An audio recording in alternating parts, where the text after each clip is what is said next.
Salut les apprentis sorciers, ici la sorcière à lunettes et bienvenue dans mon atelier. Si vous êtes né avant les années 90 et que vous ne venez pas d'une autre dimension, le concept des Pokémon ne doit pas vous être étranger, surtout avec la nouvelle génération qui sort aujourd'hui, si j'ai bien réussi à gérer mon calendrier. Il se trouve que les Pokémon n'existent pas dans ma dimension natale. Pourrais-tu donc éclairer ma lanterne? Eh bien, mon cher papillon extradimensionnel, Pokémon est une marque multimédia fondée en 1996 avec la sortie d'un jeu vidéo développé par Satoshi Tajiri et sa société Game Freak et édité par Nintendo. Le but du jeu est de parcourir ce monde et de capturer ces créatures de toutes les formes et de toutes les couleurs, les famosos Pokémon, et de les faire évoluer pour qu'elles gagnent en puissance. Pour accomplir ce noble objectif, tu peux affronter soit les bestioles sauvages que tu rencontres dans la Pampa, soit les bestioles défigurants que tu croises au coin de la rue.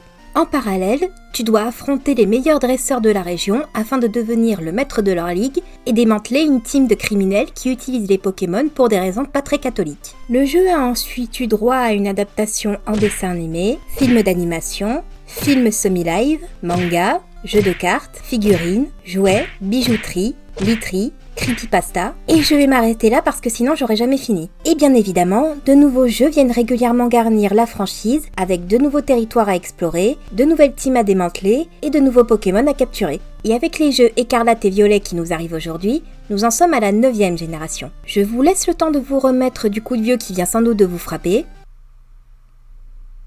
Voilà. Ce qu'on appelle la Pokémania a été particulièrement forte au début des années 2000, avant de redescendre un peu, puis de revenir en force avec la sortie de Pokémon Go en 2016, puis de retomber encore. Mais la marque reste très présente dans l'inconscient collectif grâce à tous les médias utilisés pour son exploitation. Même moi qui ai fini par me détacher de la franchise en grandissant, j'ai toujours autant d'affection et de fascination pour le lore autour de cet univers. Ok, mais qu'est-ce que ça a à voir avec le concept de l'émission? Tu vas redesigner des dresseurs? Pas exactement. Alors tu vas redesigner des Pokémon? Presque, je vais plutôt participer à une tradition du fandom, à savoir les Fakemon. C'est quoi le rapport avec les... Pour celles et ceux qui ne le savent pas, l'apparence des Pokémon n'est pas une association d'idées au hasard Balthazar, c'est le fruit de recherches et d'études de diverses folklores, mythes et même de curiosités biologiques de notre monde. Ce détail n'échappe pas aux fans les plus assidus de la franchise, qui s'en servent ensuite pour créer leurs propres Pokémon, qu'on appelle également des Fakemon. Et comme je suis une grande fan de légendes et de mythologie, j'ai décidé de piocher une vingtaine de créatures mythiques et de laisser la roue des créatures désigner les 3 qui auront le plaisir de se faire transformer en Pokémon par mes soins. Pourquoi seulement 3 ? Parce que le crunch, c'est le mal. Et ce n'est pas tout. Après avoir pioché la créature, la roue des types désignera quel élément aura notre nouveau Pokémon. Et bien évidemment, vous aurez droit à un petit résumé des mythes entourant la créature et je ferai bien attention à ne pas proposer de créatures déjà utilisées dans le jeu en lui-même. À nos marques, prêts ? Lançons la roue des créatures. Et ce sera... Ananta. Et nous partirons sur le type...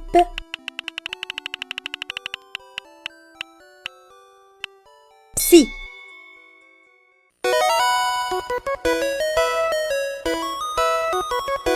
Dans la mythologie hindoue, Ananta est un serpent géant dont le nom signifie éternel ou infini en sanskrit. Enfin, il est aussi appelé Shesha ou Adi Shesha et dans ces cas-là, Shesha signifierait plutôt vestige. Ouais, la cosmogonie hindoue, c'est pas évident. Et d'ailleurs, je demande pardon si jamais j'offense quelqu'un avec ma prononciation aux fraises. Mais revenons à nos reptiles. Ananta est, grossièrement résumé, un matelas. Non, je déconne pas. Apparemment, quand le dieu Vishnu a fini d'effacer un univers, il vient s'allonger sur Ananta le temps de reprendre des forces. Ça doit être confortable s'il le fait depuis le début de l'existence. Il est également dit que notre serpent dispose de 1000 têtes. J'ai soudainement des flashbacks du Hercule de Disney, je sais pas pourquoi.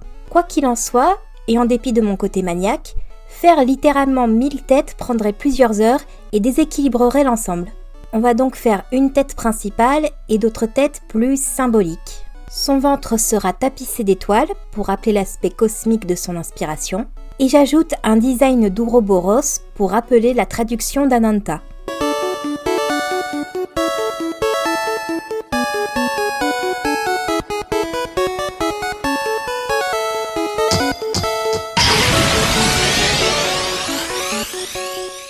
Cosmonanta, le Pokémon cosmique. Chaque fil rouge est une tête observant des univers parallèles. Elles communiquent entre elles et doivent prendre une décision unanime avant d'agir.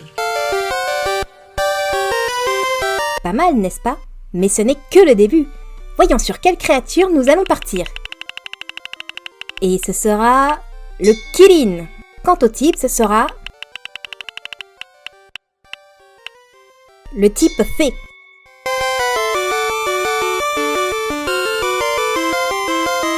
Le Kirin, ou Chirin, je sais jamais comment ça se prononce, est un animal composite fabuleux de la mythologie chinoise. Composite, ça veut dire qu'on mélange plusieurs caractéristiques qu'on retrouve chez les animaux communs et on ne sait comment ça forme un ensemble viable. Dans le cas qui nous intéresse, prenez un corps de grande cerf, une queue de bœuf, un front de loup, des sabots de cheval, des yeux et des moustaches de dragon asiatique, une à 4 cornes purificatrices et un pelage jaune, rouge, bleu, blanc et noir. Mélangez le tout de sorte à ce que ça ressemble à une quadrupède et vous aurez un Kirin. Vous pouvez également remplacer le pelage multicolore par des écailles et ou ajouter des ailes pour pimenter un peu le tout. Créature bienveillante et pacifique par excellence, le Kirin n'habite que dans des endroits paisibles et son apparition prédit une ère de prospérité sous le règne d'un seigneur bon et juste. Et depuis la légende dorée de Confucius, c'est lui qui apporte les nouveau-nés à leurs parents, là où nous devons nous contenter d'une banale cigogne. On le retrouve notamment dans le dernier film Le drama de Dumbledore avec les animaux fantastiques en figuration. Oui, je continuerai de les appeler comme ça parce que c'est exactement ce que ces films sont devenus dès le second opus. Reste maintenant à savoir comment marier tout ceci avec l'esthétique arrondie et mignonne du type fée. Personnellement, j'ai décidé de lui donner une apparence aussi équestre ou cervidée que possible. Je trouve que ça donne une certaine prestance à l'animal. J'ai envie de lui donner des ailes qui rappellent celles des insectes, qui sont assez communes dans la représentation des fées maintenant que j'y pense. Il aura une crinière et une queue très flottante, semblable à des nuages.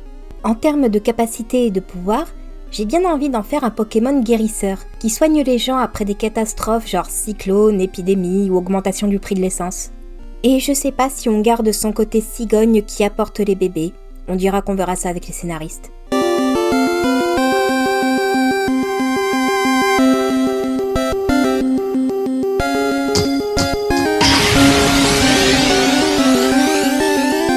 Natiling, le Pokémon guérisseur, un Pokémon nomade qui soigne les victimes de catastrophes. Son passage annonce une période de paix, de prospérité pour tout le territoire.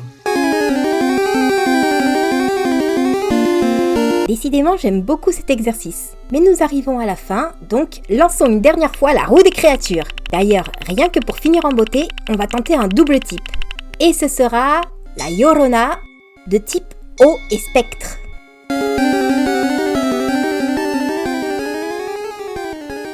Dans le folklore hispano-américain, la Llorona est le fantôme en pleurs d'une mère ayant perdu ou tué ses enfants. Nuit après nuit, elle les cherche près d'un fleuve ou d'un lac et terrifie celles et ceux qui entendent ces cris de douleur qui vous percent les tympans. Faut dire que quand ton nom signifie littéralement la pleureuse en espagnol, ça prédestine un peu ton après-vie. Et il existe à peu près autant de Lloronas que nous avons de dames blanches. Je vous laisse en description et en fiche dans le coin une vidéo qui parle un peu plus en détail de la légende. Et oui, c'est de ce fantôme que parle la chanson La Llorona dans le film Coco.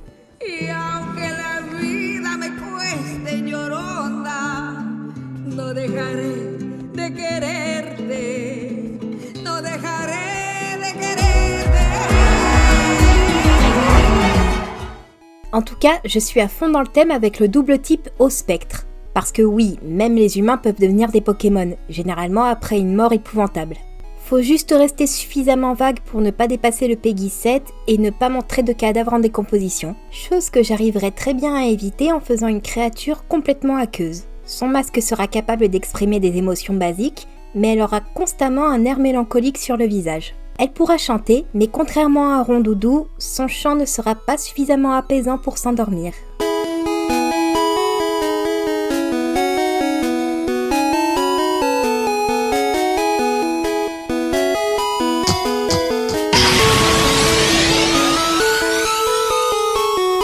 Le Pokémon pleurnicheur. Elle est née du désespoir d'une mère dont les enfants se sont noyés. Elle fait vivre sa douleur à tous ceux qui entendent son chant mélancolique.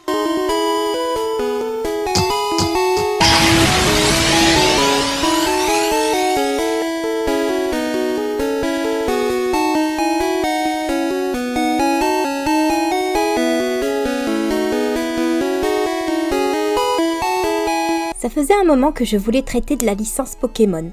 Faut dire que j'ai un peu grandi avec la première vague de la Pokémania, avec la grande rivalité Pokémon contre Digimon, le dessin animé qui passait au petit déjeuner et au goûter, et le jeu de cartes auquel on comprenait rien, mais qui nous faisait rêver d'obtenir la carte Mew antique. Ah, c'était le bon temps. Et malgré ma nostalgie, je ne suis plus aussi impliquée que je l'étais à l'époque. Pokémon m'intéresse toujours, mais plus tellement en tant que jeu ou dessin animé. C'est plutôt la création de cet univers, la mythologie et même l'inspiration derrière l'apparence d'un Pokémon. Parce que oui, il y a un processus de réflexion dans le chara-design. C'est juste que ça ne saute pas aux yeux la première fois, et encore moins quand on n'y fait pas vraiment attention. Et c'est pour rendre hommage à ce travail de réflexion que j'ai eu envie de faire cette vidéo. Et aussi pour me mettre au défi de dessiner autre chose que des humanoïdes. Bien évidemment, je ne prétends en aucun cas être capable de reprendre l'esthétique ou la réflexion du travail de Ken Sugimori. J'ai encore beaucoup à apprendre, mais je suis plutôt contente du résultat final. Et j'espère que la licence continuera à étendre ses concepts pour continuer à inspirer ses fans, même les plus occasionnels. En gros, t'as juste fait cette vidéo pour capitaliser sur la sortie du nouveau jeu. Et alors, ce Larceus peut me juger. Cette vidéo est à présent terminée, j'espère qu'elle vous aura plu. Si c'est le cas, n'hésitez pas à liker, partager ou à suggérer des idées de personnages à redesigner dans les commentaires. Je vous laisse rejoindre la sortie de l'atelier et rappelez-vous d'éviter de déranger mon Dracofeu en partant.